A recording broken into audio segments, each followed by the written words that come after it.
I'm Herbert Niedermeyer, an audio engineer here at Argonaut Synthesis Systems, and today I'll be talking to you about the basics of analog subtractive synthesis. This will be a scholastic experience rather than a product demonstration, because while the magic of synthesizers is that there's such a joy to experiment and explore different sounds with, I feel it can be helpful to get to your goals if you understand a bit about how they work. And while I do feel the best choice is an Argonaut synthesizer for its sonic qualities, build construction, and intuitive design, this will apply to whichever synthesizer you choose to use.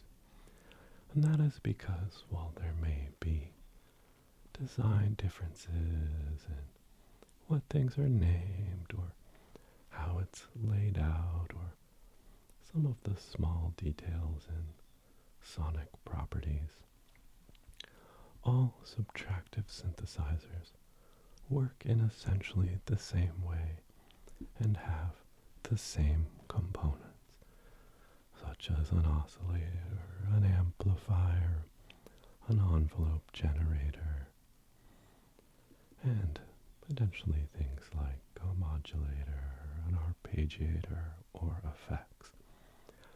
I'll break all of that down for you in this video so you can get the most out of your synthesizer.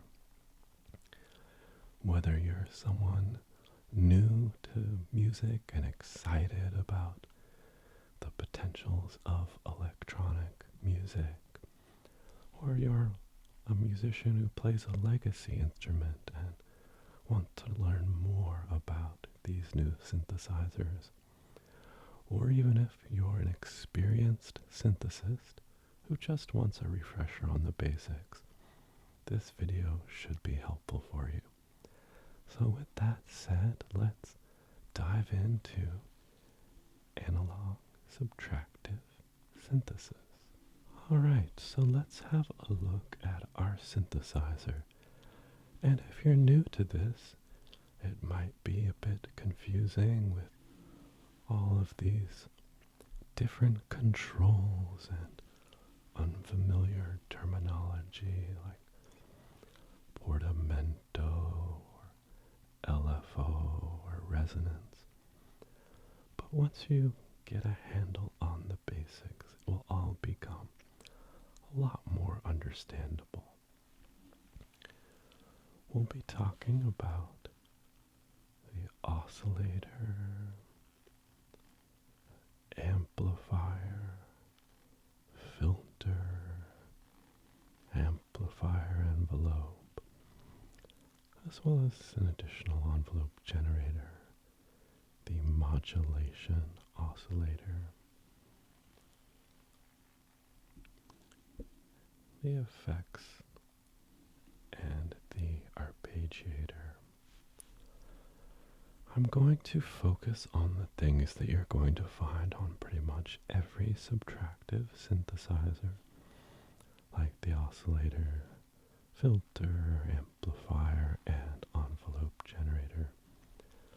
But we'll also touch on some things that you may or may not find on your particular model of synthesizer, like an effects unit or a noise generator, things like that. So let's get started with the basics. And we're going to start with the oscillators. So if you think about a piano and press the key and the hammer strikes the string, or plucking a guitar string, or hitting a glockenspiel with a mallet, there's a physical stimulus that starts the sound vibrations coming from within that instrument. With a synthesizer, we're basically electrically recreating a lot of that phenomenon. So rather than playing a guitar string, we have an oscillator which is going to generate sound for us. So on a synthesizer, that is where our sound originates. If you think about a sound wave,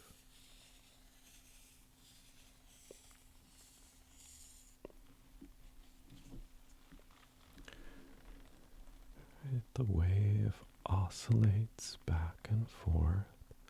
So thus our oscillator generates a wave that we will hear as sound. And there are a couple properties to this wave.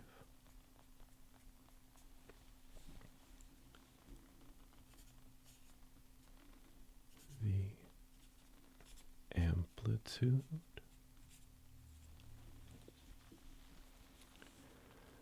which is what we really hear as volume, how loud this sound is. It's the height of the wave peaks relative to the baseline. And then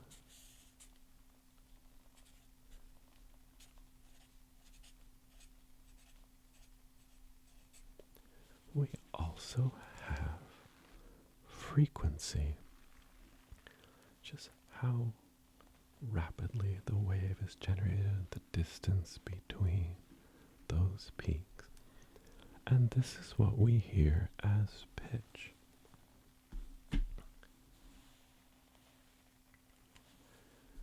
And as we begin to look at our oscillator here on our synthesizer, we will see that we have control over both amplitude and frequency of the wave we are generating. Let's just start with a basic sound. So I'm just pressing a key, and that triggers my oscillator, which produces our sound wave. And the sound wave goes into our amplifier, which lets us control how loud it is. It's a very simple control. Here it's labeled as mixer, just controlling how much of that oscillator is fed in. So I can just turn it down or turn it up, increasing the amplitude of that wave. Now we have a couple controls over pitch. First, I can select the octave range of my oscillator. Well, I can change the pitch of it by playing a higher key or a lower key. By setting my octave, it will sort of remap all of those keys to a different octave when we generate the sound. So you can see that was up an octave. We can also go down an octave.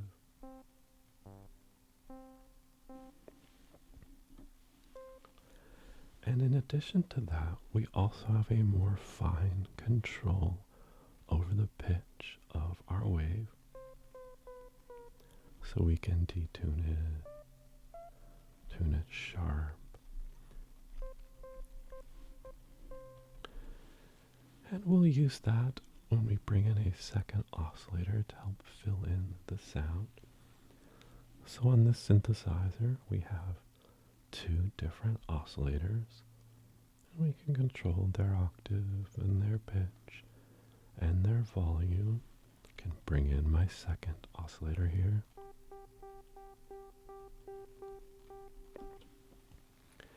And there is one other quality of the oscillators that we can control.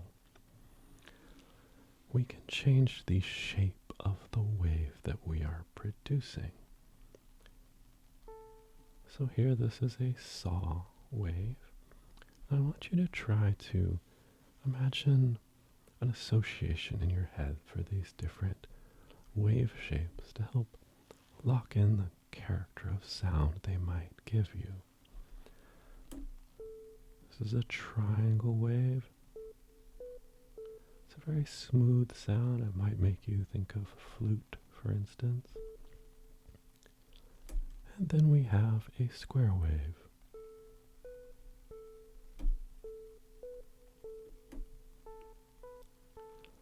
So you can see each type of wave has some character to it.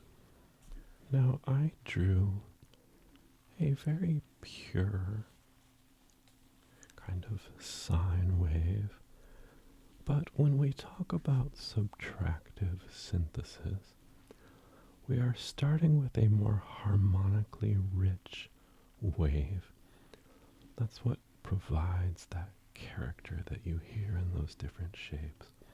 There's a sine wave with a very pure tone, closer to the triangle wave. With the square and the saw, you kind of hear other characteristic elements there. And then, as I said, we're kind of going to shape both the amplitude, the volume of our wave, and the qualities of those frequencies with tools on our synthesizer. And that's really what we mean by subtractive. We're starting with kind of a full volume, full frequency wave. And we'll kind of trim it down to get the sound that we want. So we've looked at the wave shapes of our oscillator, its pitch, and its volume. So kind of the next key system that we'll talk about is the filter. And the filter is instrumental, as you might say, in shaping the sound of a synthesizer, and where you may hear differences between different products. But what a filter is going to do, and there are different kinds of filters. This synthesizer uses a low pass filter, which I'll explain a little bit more, but essentially it lets all of the frequencies below its setting, so lower in pitch, pass through while trimming away frequencies above its pitch. This is how we can eliminate some of the frequencies that we are hearing. So let's adjust the filter and hear how that sounds. You see, as I open it, I'm letting more frequencies pass through, and you kind of hear that sound becoming a touch more harsh, if you will.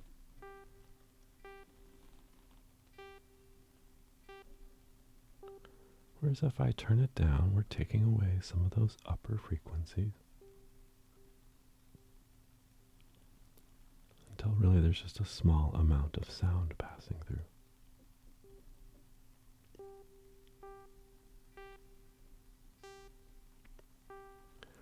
So you can really shape the quality of your sound with the filter.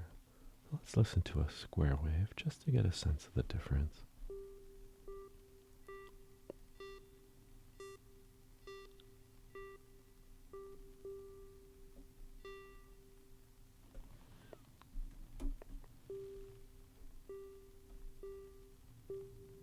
You can hear how the triangle has kind of a smoother sound overall. So as you open the filter, it's less dramatic and kind of hearing those other elements compared to like the saw wave, say.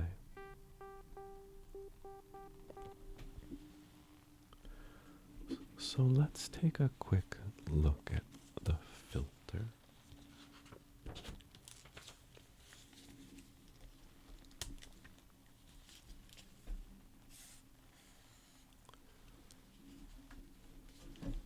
If we think about a graph we're going to put frequency on this axis and just say volume here, how much of that frequency is present.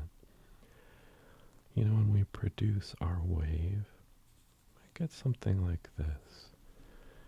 There's lots of frequency content throughout the spectrum, from low pitch to high pitch, throughout the range of our hearing.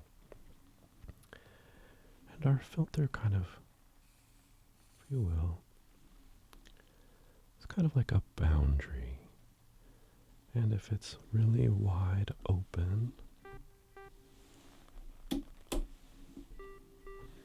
it's letting lots of this frequency through.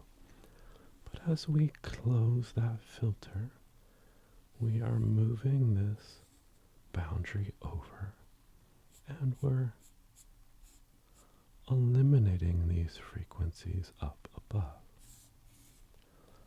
So, with our filter here, we get, something more like this. And that's what we're hearing, right? We've reduced this range of frequency. Can bring it back, let more through, so we get more like our original sound, and dial that back. And so that is how our filter operates. Now, it has another control, actually two more, but we'll look at key tracking later on. It also has a control called resonance.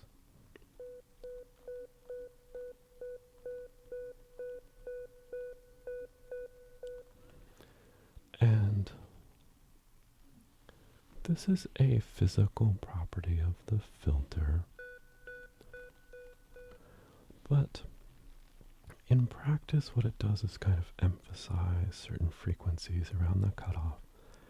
And maybe the best way to describe it is that it creates kind of a more nasal sound. You hear that change in character as I turn up the resonance. Kind of smoother down here. Kind of more nasally and pingy as I turn up that filter. And of course it is related to the cutoff frequency. Right, so we get kind of a more otherworldly sound there.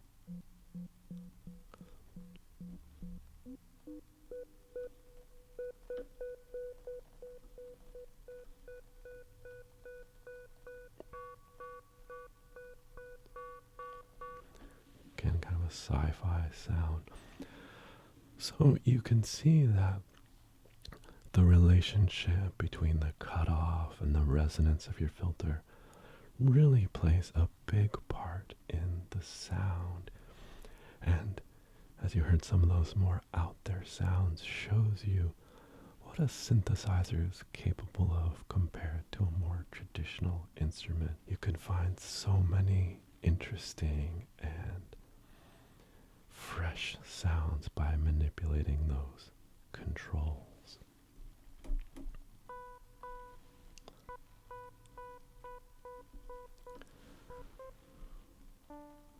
Alright, so let's just go back to a more simple sound for the moment as we look at the next key component of our synthesizer. And this is what basically referred to as an envelope generator. You see on the synthesizer I'm using, it's labeled as amp EG for envelope generator. Your synthesizer might call it envelope. So when you are in front of a synthesizer that's not familiar to you, you're going to be looking for these basic components. As you get familiar with them, you'll start to recognize them fairly quickly. You're seeing things like cutoff and resonance. You're looking at a filter. Might be called something like VCF versus filter. When you see attack decay, sustain, release, you know you're looking at an envelope. So I'll break this down more, but you'll start to see those commonalities, and soon you'll be comfortable handling any synthesizer you come across.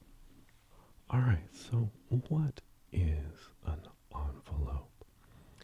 It's really setting some boundaries on parameters of the sound, and in this case it's going to be on the amplifier, and it's really looking at how those things change over time, and that's going to give us a lot of control over the way the sound is heard as it comes out of the synthesizer. So it's probably easiest to visualize this as a chart, if you will, of the sound over time, and that'll help make sense of some of these controls. Be looking at attack, which is effectively how quickly you hear the sound. Decay is how quickly it goes down to its sustained volume, and sustain will control how loud that is. And release is how long the sound will persist after you release the key. So I'm going to show you that on paper here, but first let's just hear a couple examples to start locking this into your mind as to how these sound, and that's really the best way, is experiment and feel the differences. So right now the attack is instant. As soon as I press the key, you hear the sound. As I turn this knob, I'm essentially slowing how long it takes to get to its maximum volume. Now you hear that sound slowly start to ramp up. Okay? Decay is how quickly it goes down to its sustained volume.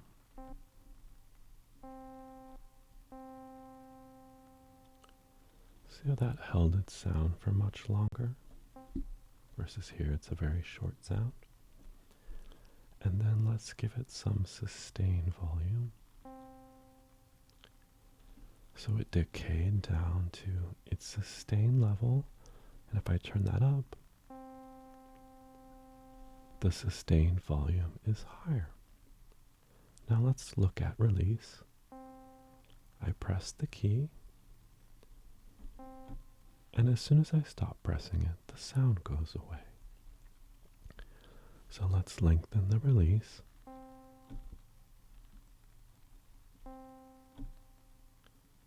Hear how the sound persisted after I released the key? So that's a quick look at the sound of those. Now let me show you in a way that may help visualize that more clearly for you, and thus give you more control about how you think about your sound. So as I said, we're going to basically make a chart of this over time. And you might often see a diagram on a synthesizer that will look something like this, which is to help you understand that synthesizer's parameters for the ADSR envelope. Attack, decay, sustain, release.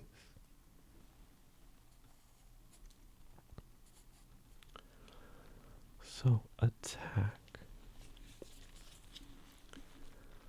is the time it takes to go from 0 volume to maximum volume.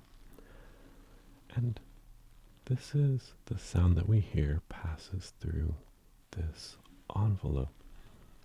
Every time we press a key, the oscillator is always outputting its maximum intensity right away. It's only as it passes through the envelope that we have some influence over that sound. Without the envelope, every time we press the key, it would be full volume and would sustain at that volume. So this is giving us control over how our sound is shaped. So we have attack, which is time to maximum volume. You might want that to be instant, or you might want your note to swell over time and slowly come in. Next we have decay, which is the time it takes to go from our maximum volume down to our sustained volume. So attack and decay are both time controls.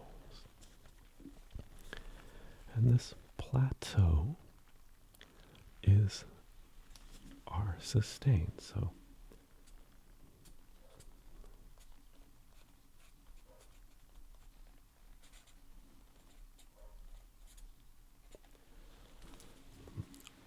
unlike attack and decay, which control the time, when you go into the sustain phase, it lasts as long as you are holding the key.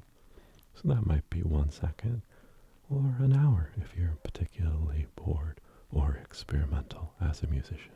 But the control of sustain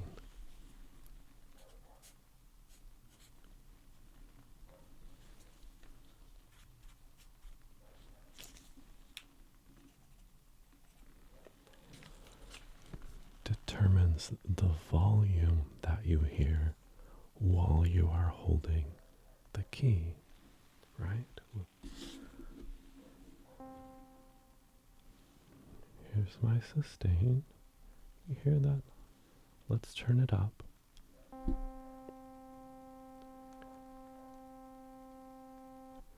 You hear how it's sustained at a louder volume, and it goes as long as I hold the key. We can turn it way down.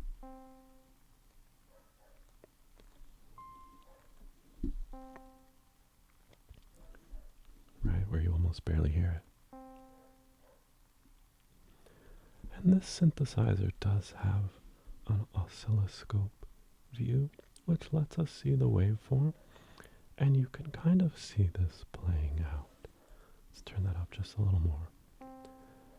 Right, we had a fast attack, so right away, it is sort of at maximum volume, and then it decays down to the sustained volume. See that? See how as I lengthen the decay, it took longer to go down to that sustained volume? And then again, if we turn up the sustain,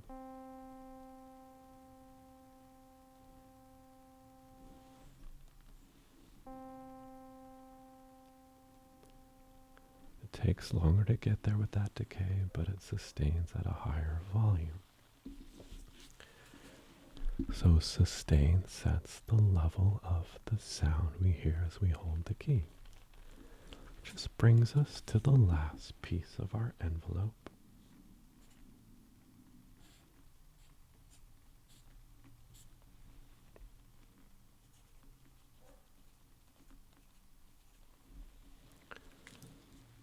Release, which again controls how long it takes for the sound to go back down to 0 after we release the key.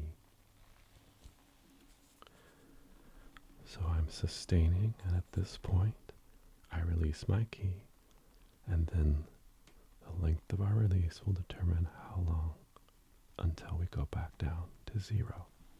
So let's look at that in practice. Right, instantly back down to 0. With a much longer release. There's our sustained volume. Release the key. You hear it going back down to 0. If we turn up our sustain, we'll be starting from a louder volume. So let's hear that.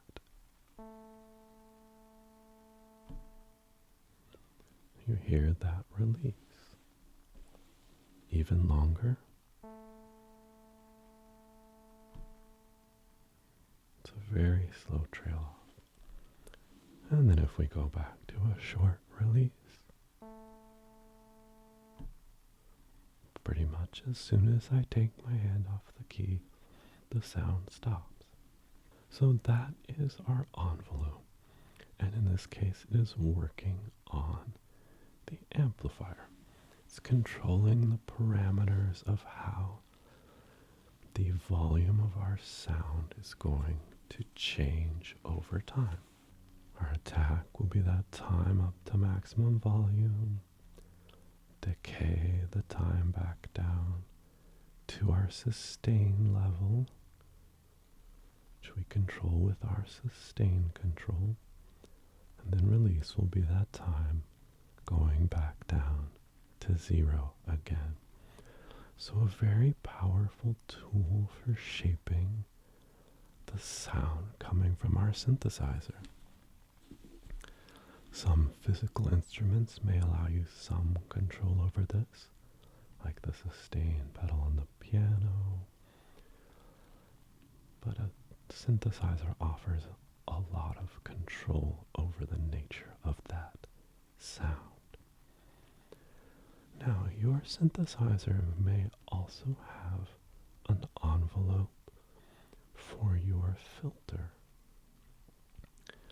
And the controls work exactly the same way, but they're controlling the onset of the filtering that you are doing. The synthesizer has a subset of controls on an additional envelope, which in this case allows us to apply those to different properties, whether that's the pitch of our oscillators or to the cutoff of our filter. So I don't have a full ADSR control of my filter, but I do have some basic envelope controls that I could apply to my filter. And we are going to look at that a little bit here in a moment.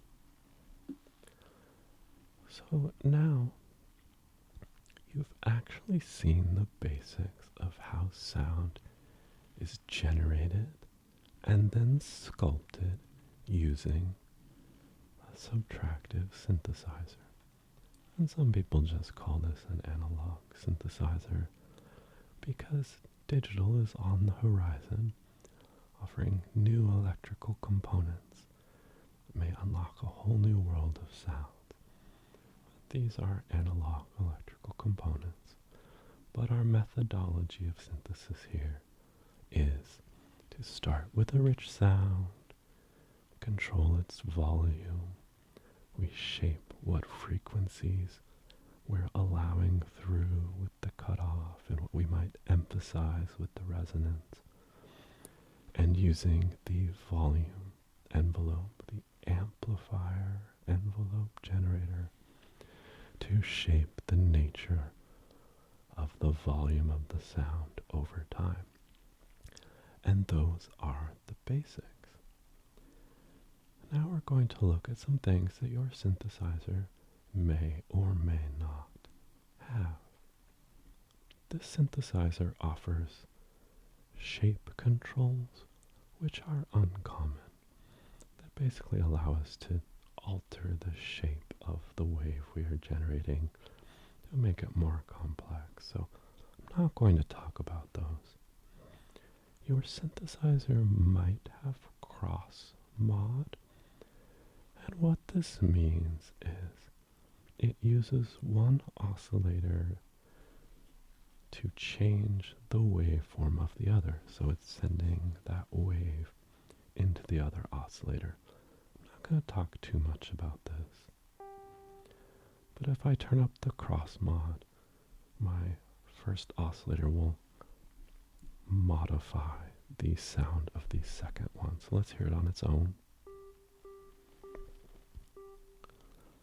And as I turn up cross mod, you see you get that different sound. And that's a more complex topic, but I at least wanted to show that to you. Now, my synthesizer does have a third oscillator, and it is likely that yours might as well. Now, there's some special circuitry in this specific synthesizer that allows us to have some different options for that oscillator. But I have it here set to produce noise, which is something that can be found on many synthesizers. You see, it's just generating some white noise. And we can use this to give texture to our sound.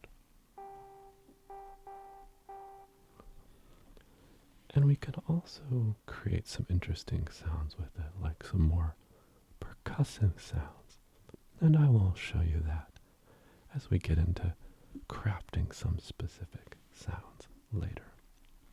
Next, I want to talk about the low frequency oscillator, or the modulation oscillator, because this is not something that we can hear on this synthesizer, but we can use it to modify the sound of other components, similar to how we just did cross mod, modulating one oscillator with another. And all this is an oscillator that sends out a wave that's going to change another parameter over time. So right now I'm choosing to modify the pitch of my oscillator. This is an easy way to hear this effect. So there we hear our sound. And as I turn up the intensity, sending more signal to the pitch, you will hear the effect.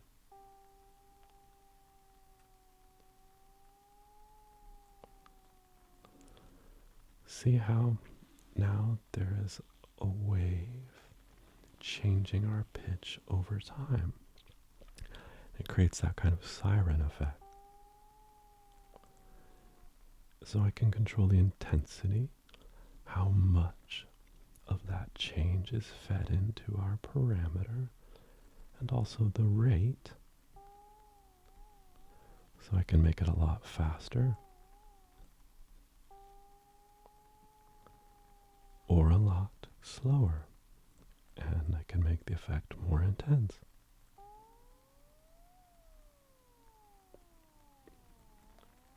Again, this is a way you can produce some very interesting sounds on the synthesizer.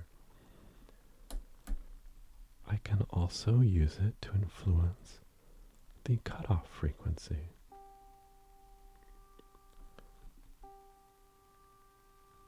See how it's effectively moving this knob around?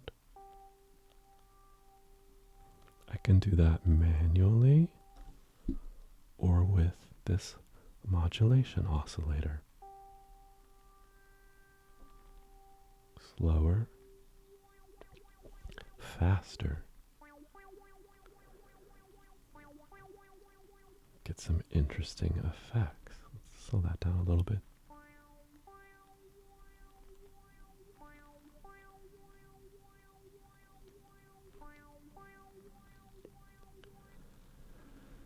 So there are some additional properties I can control of this oscillator. There are some functions for how it behaves, which we're not going to cover in this session. But I do want to talk about how the wave shapes available to us on our oscillators, for our sound oscillators, are also available for our low frequency oscillator. So right now it's on that triangle wave.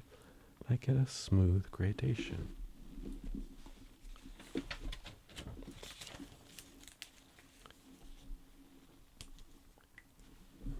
fact, let's look at that shape a little bit more.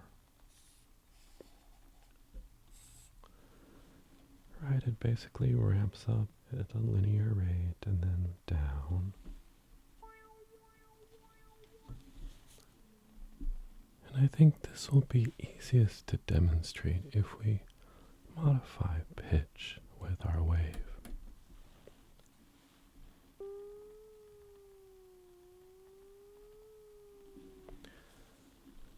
See the pitch goes up and down linearly. You can hear that transition.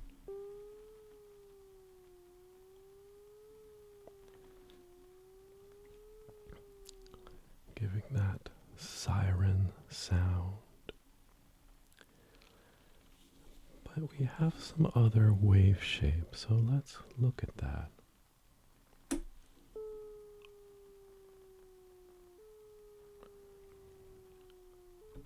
So that is our saw wave.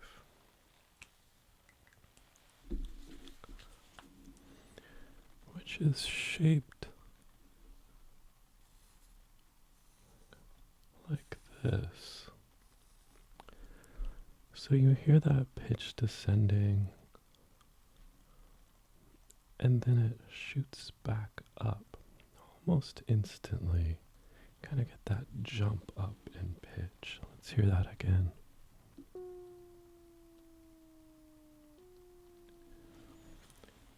Alright, so unlike our triangle, just tracking smoothly up and down, we hear that descent of pitch and then it pops back up again with the sawtooth shape. You can hear that pretty clearly. And if we make the rate faster,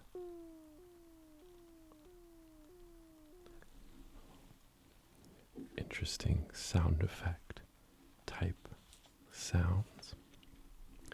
And then lastly, let's look at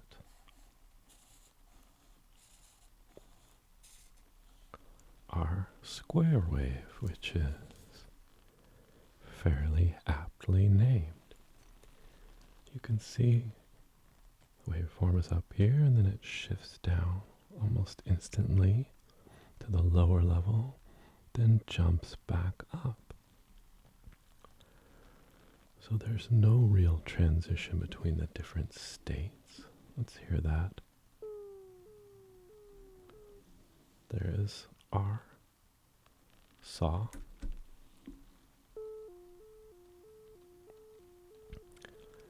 And that is our square. Here it's higher pitch, lower pitch, higher pitch, lower pitch, because it gives us those two distinct pitches instead of switching in between. You get that like European ambulance siren sound.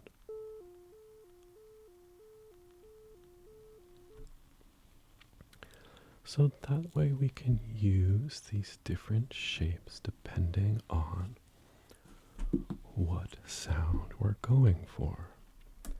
Switch it back to cutoff.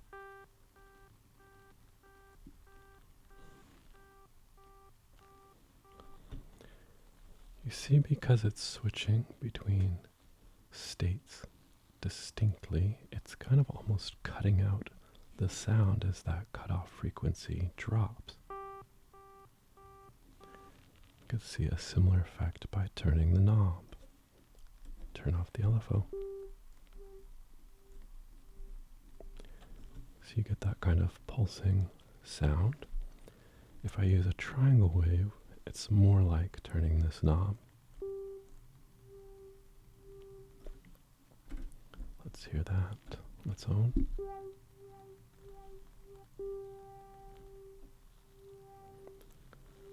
So you're getting more of that smoother transition. And then with the saw wave, you hear it jumping back up and then going down again. So that gives us a look at how our modulation oscillator, often referred to as an LFO, a low frequency oscillator, since its frequency is occurring below the audible range, gives us those slower modulation so we can hear the effect. That shows us how we can affect our sound with it. Now let's step back and look at envelopes again. As I said, we have an additional envelope generator. Your synth might not have an option for this. It might have an envelope inbuilt into the filter. Right now this is set on pitch. And if we bring in some of this envelope, that's all this control does, is bring in the amount of effect. So the attack is pretty quick there, so that's a little bit hard to hear. If I slow that down, you see, and then let's go the other direction. This is controlling whether it's a positive or negative effect. So if we turn it here, see it's starting at a higher pitch and going down. Our attack is saying from this higher pitch how long it's taking us to go down to the original pitch. If we go the other way, it'll be coming from a lower pitch. If we set that to be very slow,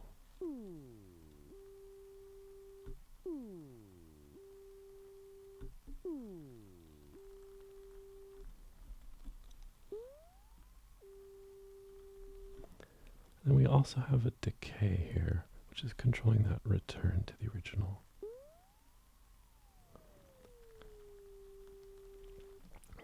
So you hear it returning pretty quickly there.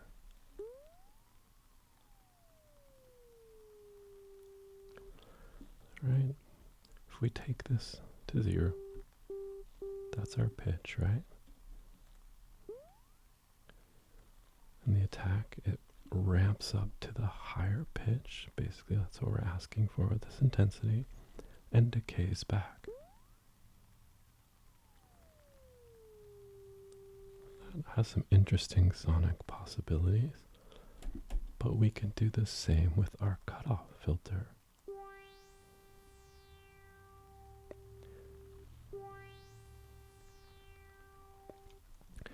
You see how the filter opens up more and we get more of that higher frequency content.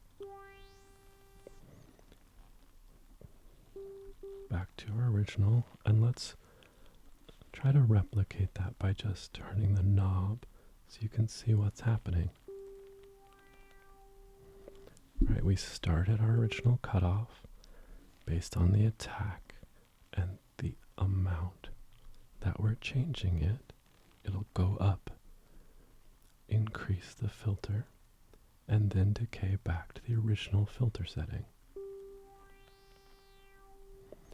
So I can simulate this manually. Let's do a fast attack.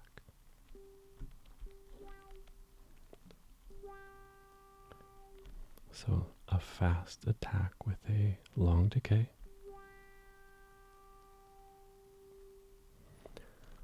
And a fast attack and a fast decay time. Right? We can hear that here.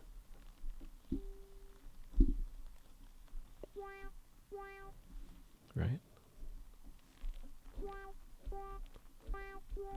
So all that's doing is like when we controlled the volume with our envelope and said how long to get to maximum volume to decay back down.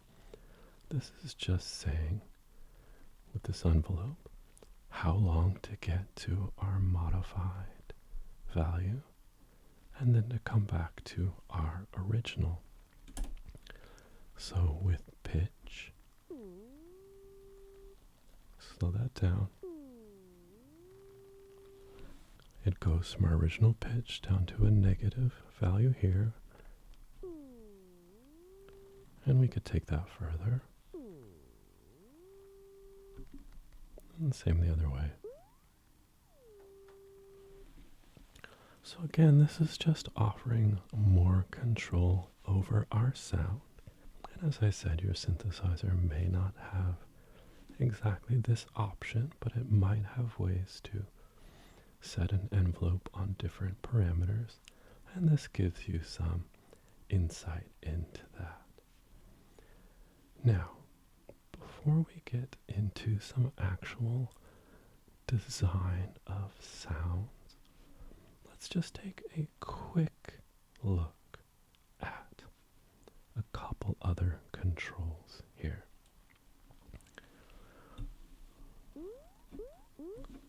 Well, let's first take out that envelope that's playing with our pitch. All right. Portamento is basically how long it takes to shift between pitches. So, on a piano, if you play two keys, the pitch will shift as soon as you play the second note. With portamento, we can kind of glide to the other pitch. Right? You hear how it doesn't immediately transition? Let's slow that down even more to hear it even more.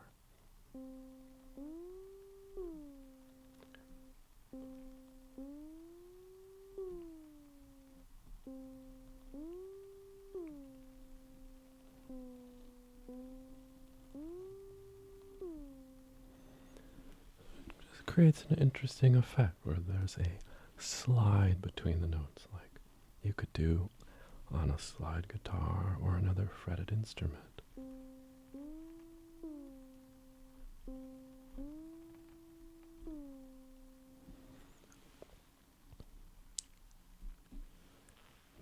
Another control to look at is the key track control, which is a filter control.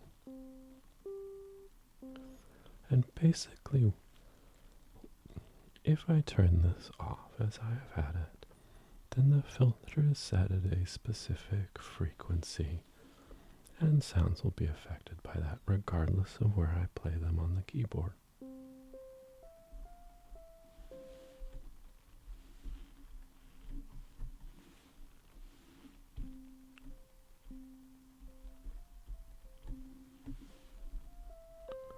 You see how playing higher keys, they're more affected by that filter? They're all affected. But key track basically kind of moves the frequency based on where we play.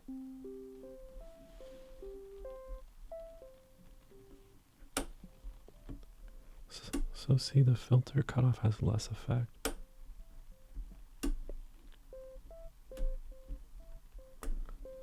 As I turn that on, so it's kind of can help control the sonic so they're less affected where you play on the keyboard.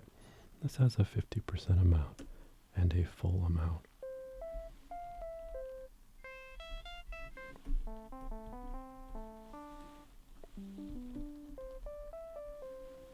Whereas if I turn that off,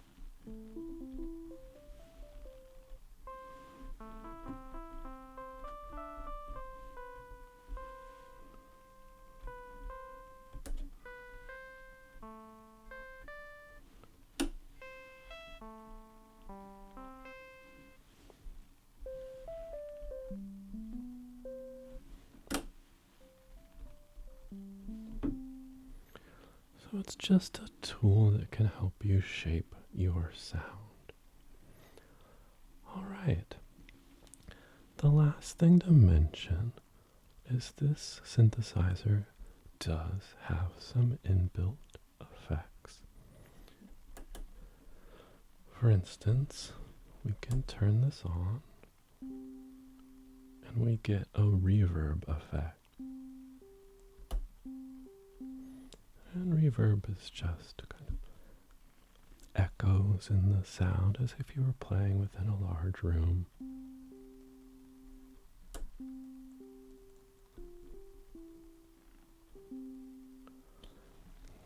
Create a particular effect, kind of soothing sound.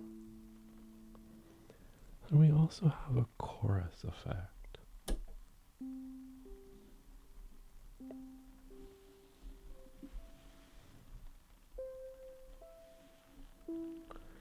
that basically is like a chorus of people. There's slight differences in the voices that when heard together kind of have a more full sound. And this is replicating that. We also have a delay option, which effectively is like a repeat. You hear that repeat? That's all a delay is a repeat effect. So you may not necessarily have an effects section on your synthesizer. So that is perfectly okay. You might use the same types of effects, either in studio units or effects pedals. And these are just a way to help make the sound more full, more dynamic, and create some different characteristics depending on what you're trying to do. So we have basically covered the key elements of the synthesizer. We've looked at our oscillators, our sound generators, amplification of the sound coming from those, the filter, which trims away frequencies, but with resonance can also emphasize certain frequencies as well. And then our envelope section, which here operates on our amplifier, allowing us to control that volume over time. We can supplement that with an additional envelope, a modulation oscillator to control different parameters and change them with a wave shape. And there's also our effects section. So now that you have a handle on the basics of how this works, I thought we might create some different sounds just so you can see how it works in practice to sculpt sounds with your subtractive synthesizer. Now, one other control that you may or may not have on your synthesizer is what we call an arpeggiator. I have some more options here. It's currently on poly, as you'll note. And really this just means that this synthesizer can play more than one note at one time. So you can play chords. Many synthesizers are monophonic, however, and only allow you to play one note at a time. But this is a polyphonic synthesizer. So I can play more than one note at a time, and that note can consist of the output of essentially 3 different oscillators, where I have these 2 sound sources, and then my noise oscillator. So if we bring back in our second oscillator, and then we can also bring in noise. So every time we press a key, we're getting the output of all 3 of those mixed into the amplifier.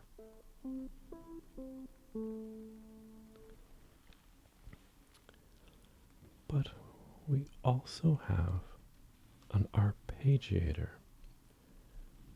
And what this essentially does is play the notes of a chord. Just if you were to play an arpeggio on the piano.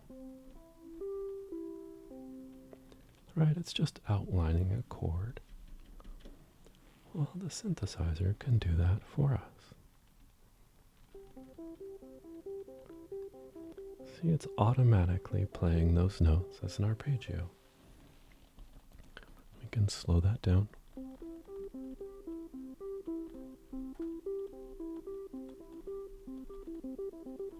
Or we can speed it up.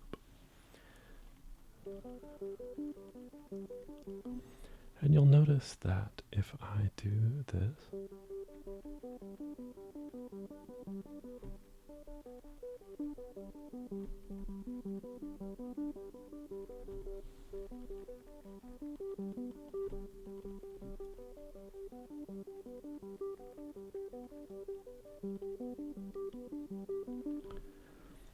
it's basically playing the notes in the order that I play them. You might have options on your arpeggiator to play them going up, going down, up and then down, or in the order played. And it is your choice what works best for your application. Another common feature is you might see a latch option. So let's look at that. And all that's going to do is hold the keys for us. Otherwise, everything is the same. Look, Ma, no hands.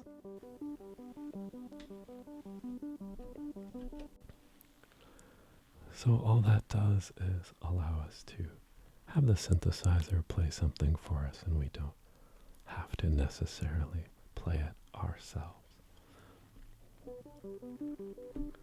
But I've just gone back to the arpeggiator here on its own. But I'm going to go back to our original option here, where we just are going to play the notes ourselves.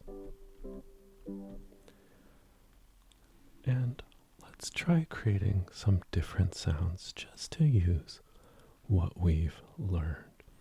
So to start with, how about we try to create just a simple bass sound? So I'm gonna move our octave down here, right? Bass, we want to play lower, so let's kind of start there. So just by playing lower notes, we're already in the realm. But let's cut out some more of the high frequencies just to focus on the bass.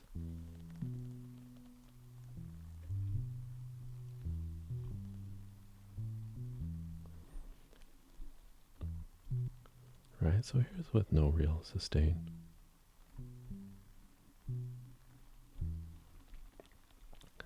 Then we could bring some in.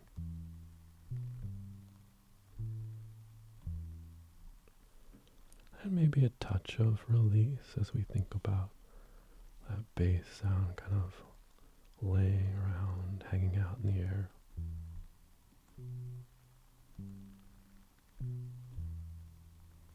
Right, that's pretty good. Let's just hear it as a saw, just to experiment.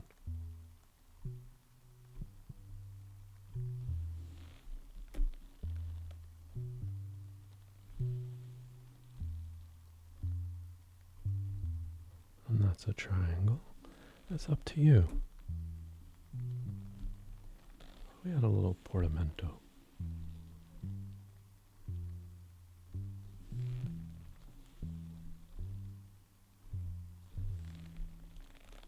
Take that back out.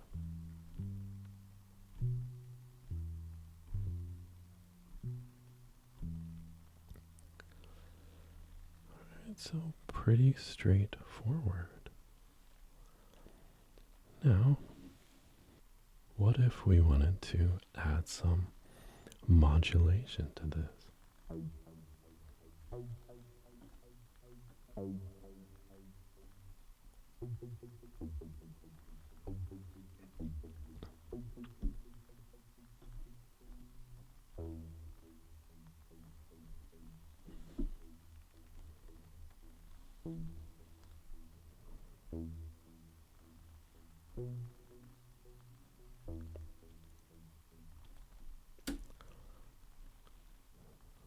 I'm going to use the triangle shape. And what if we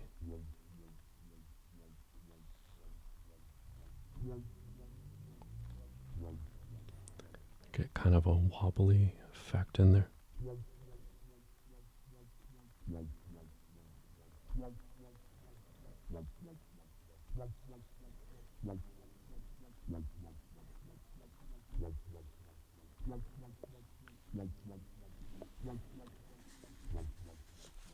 And let's go ahead and add some reverb.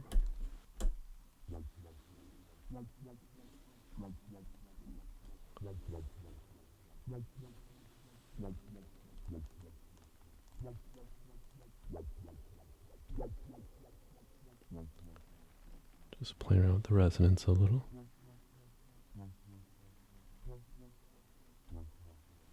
Alright, so there we have kind of a wobbly tremolo bass.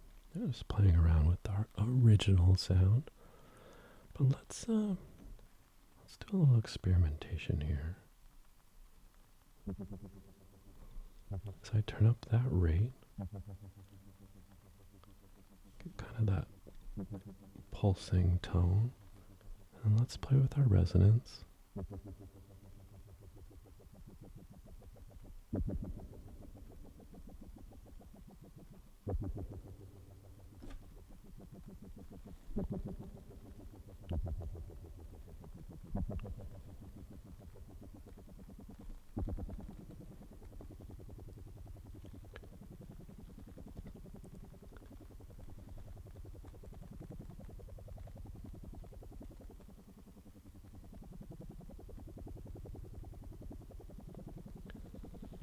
Kind of a pulsing tone there. Feels a little bit like a binaural beat.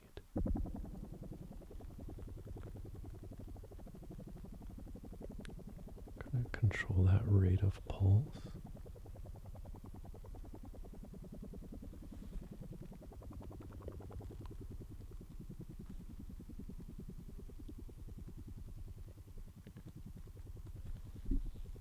And just playing around with our different options here, we kind of sculpt that to where we want it.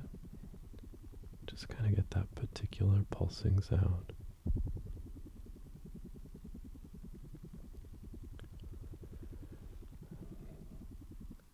All right. So interesting possibilities here. And we're going to maybe create a little special effects sound later that actually be kind of similar to that, though starting from a different place. Alright, now let's play around with something that might be more like a synth lead from progressive music. Progressive rock and roll and jazz fusion are objectively the most superior forms of music today, stemming from their complicated musical ideas, the virtuoso level of their musicians, and of course their embrace of the exciting sonic potential of electronic music. So let's maybe try to craft a lead that would fit in that realm. I'm switching over to the saw waves as a basis, which is masked by our LFO, so let's turn that back down. Open up our filter.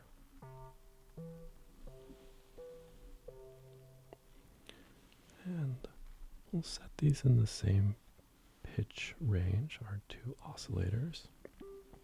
Let's turn the second one up here. The virtue of having two oscillators is you could build up your sound by having them have different pitches in concert, different wave sounds, and we'll look at that in just a moment. But for now, let's put them the same, and I'm going to shift the pitch of one just slightly. Let's just get a little extra dimension to our sound. Maybe we'll pull this back a little bit. And open up our filter a little bit more.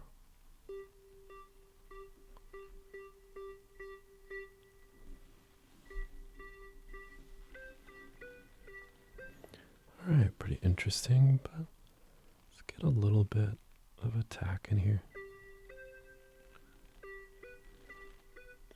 A little more sustain.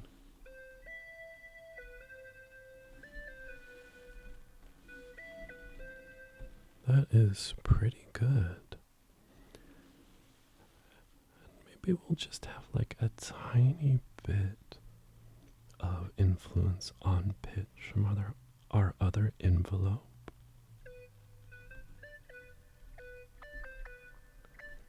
We can exaggerate that effect more, but I'm just going to do a little bit.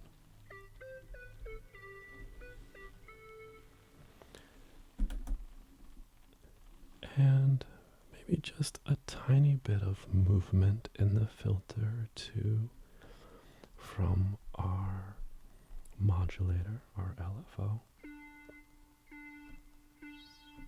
That's a lot.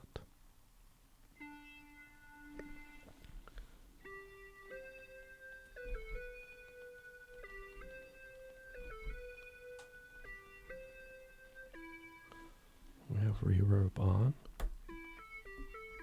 See, that's the more dry signal.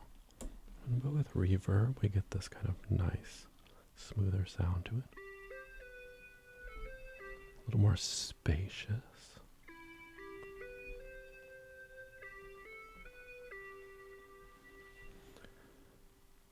Now we could bring in a little noise for texture.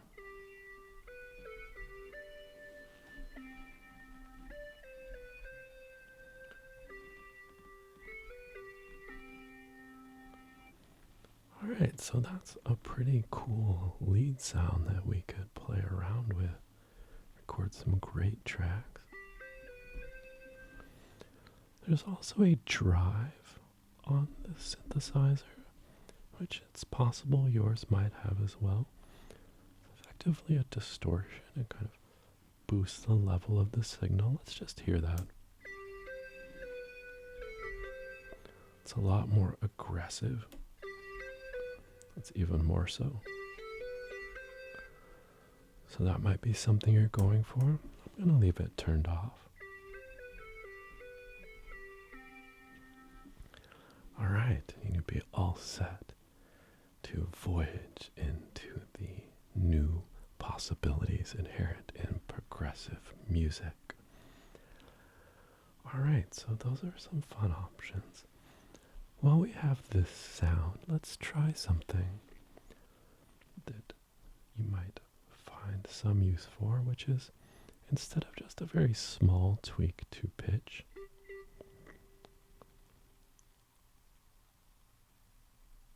let's go ahead and tune our second oscillator down a fifth.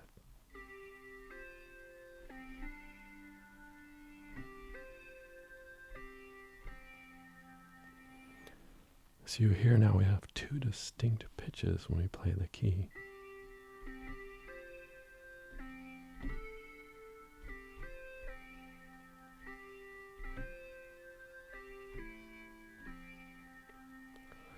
So a very interesting effect and very easy to execute on the synthesizer.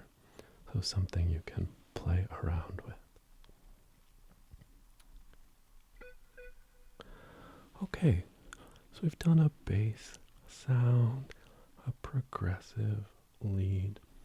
Now I do want to show you some kind of sonic effects that come from using noise. Then we'll finish out with maybe a nice overall sound. So what we're going to do is take out our sound oscillators and focus on our noise.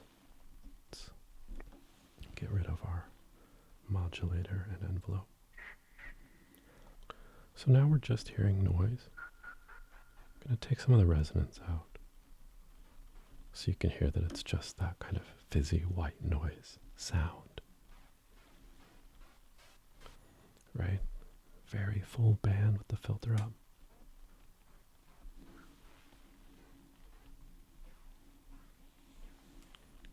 Take out that sustain.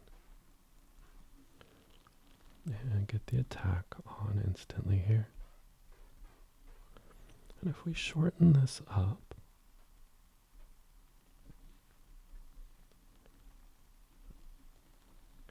we get like a very percussive sound. So now we just have a little bit of decay, kind of turn the cutoff down and the resonance down. And we just get a very percussive sound. Turn up the decay so you hear a little more of it. It gets fuzzier.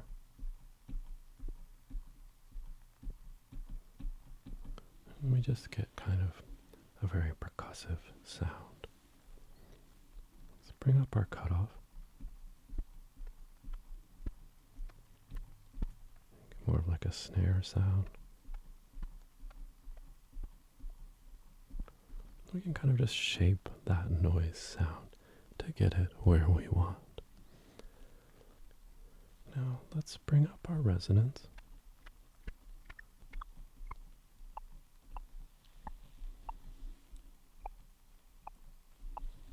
And so now I've brought up the resonance. And our cutoff, we've adjusted here. See, it gives us a little more of a woodblock type sound. I'm going to bring this down to the arpeggiator. Okay.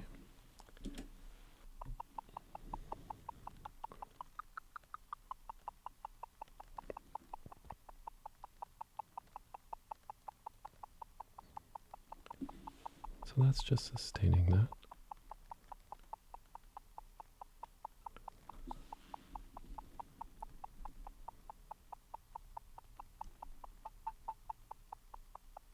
Keep that nice and short on the decay.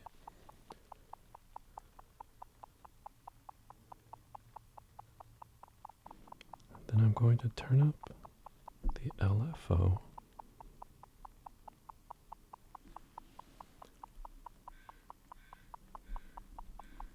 Then let's turn up the tempo.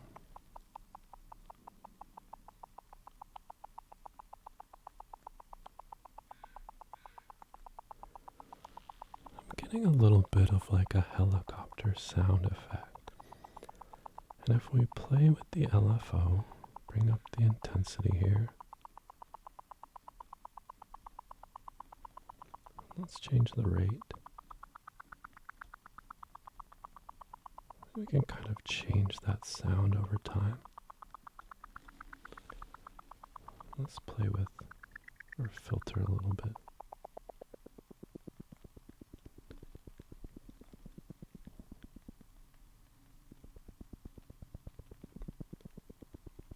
The resonance. And now let's adjust that rate again.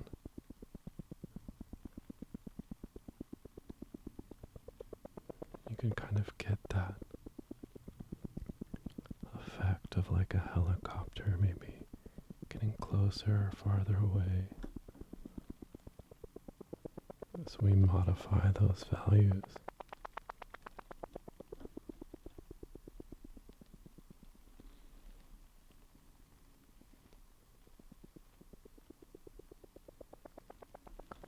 Alright, we can stop playing around with that idea, but that's just to show you that you can use things like noise to do more percussive sounds.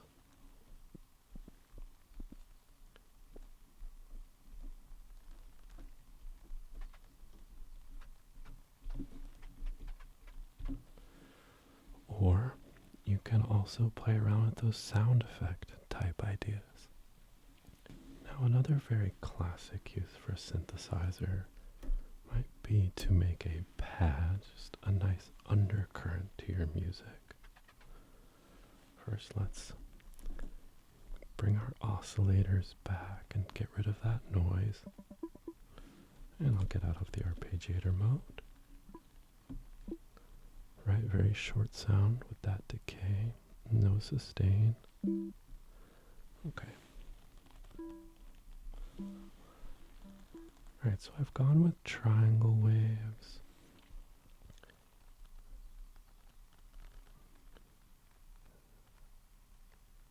Again, maybe let's just do a very small spread in pitch.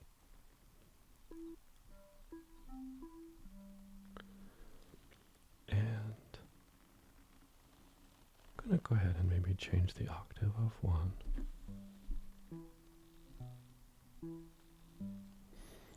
And then I'm going to slow the attack down. Maybe the decay as well.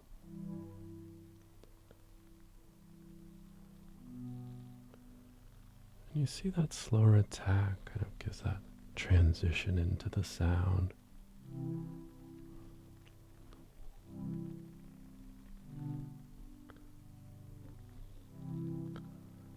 So in if I lower the sustain, then the decay brings it down and you kind of hear that change in volume. I'm going to bring that level up a bit so we hear less of that effect.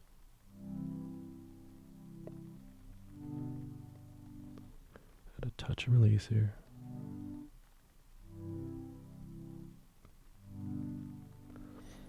This is for making a nice smooth bed for our music.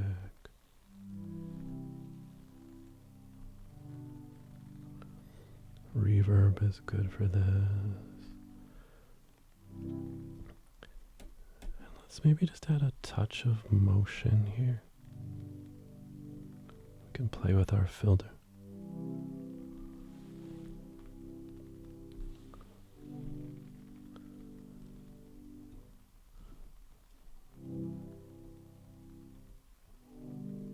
So we might just want a little moving texture in that sound.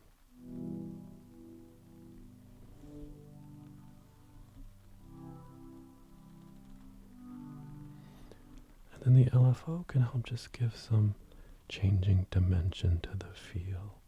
So let's bring some in. It's pretty intense.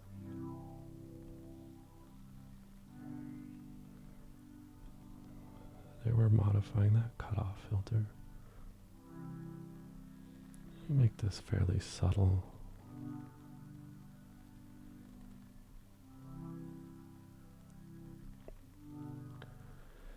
And something we didn't really talk about is there's a sync option. And this basically tries to align the phase of the oscillator so they're more synchronized.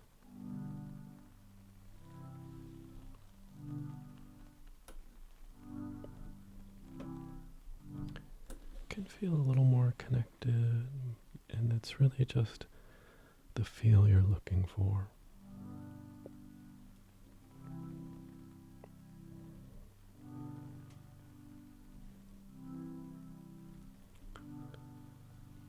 Alright, and so you could really extend that if you wanted with the attack.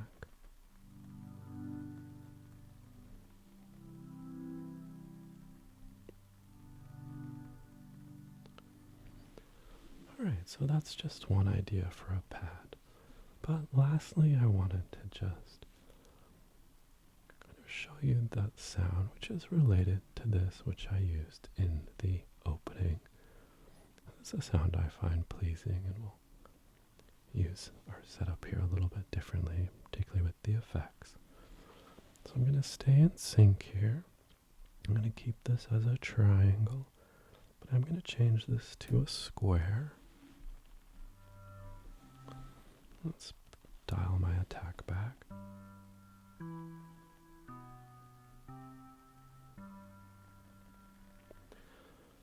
Alright, and I think my filter, I want to bring the resonance back a little bit. Alright, we can kind of dial the filter in with the cutoff to where we want the sound. Smoother. Just a little extra there. Give myself a little more decay. And I'm going to go to the arpeggiator. That's very fast. Let's slow the tempo down.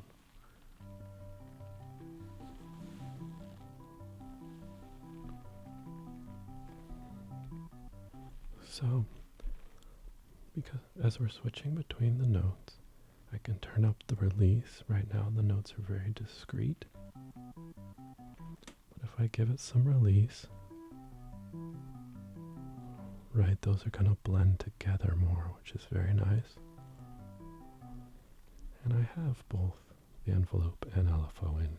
So let's go back to just the bass oscillator sound.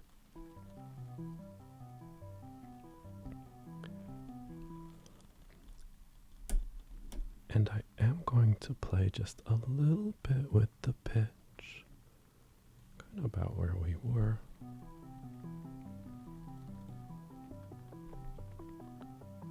That would be more pronounced, but I'm just going to go kind of subtle here.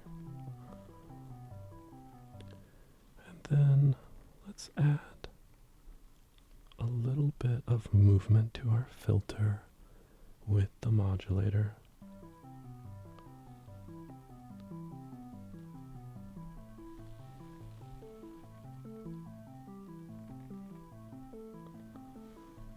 Pretty happy with that. It's gonna try a little key track too.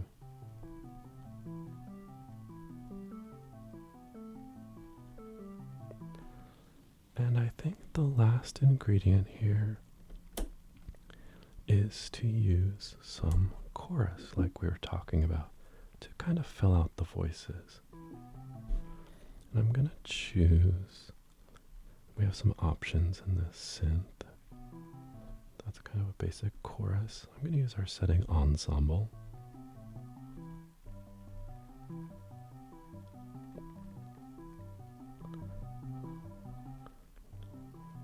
This controls how much of it. I'm going to add quite a bit. Time kind of controls the offset of the voices.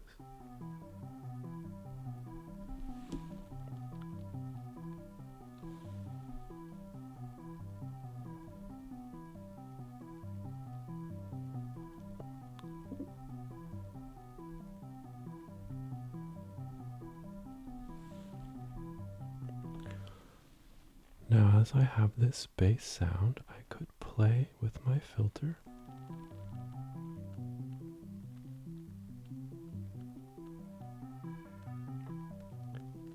Another fun aspect of the synthesizer is in performance, being able to tweak these parameters. Could also play with my resonance.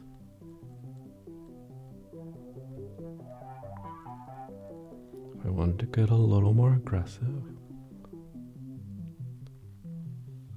I could keep things pretty smooth here. But I also have that drive, and that could sound good here.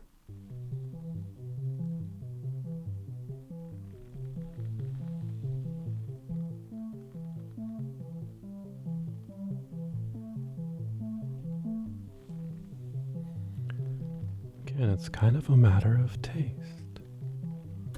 And bring back in the cutoff a bit. All right.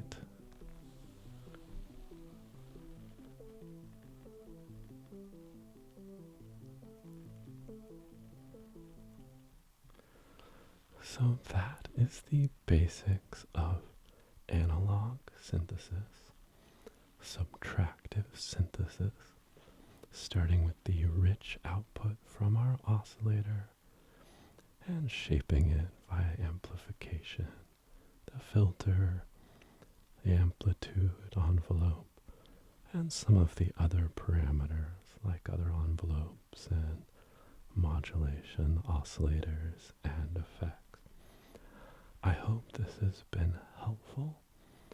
I hope you can enjoy exploring the many sounds of analog subtractive synthesis, and I look forward to seeing you next time. Enjoy your playing.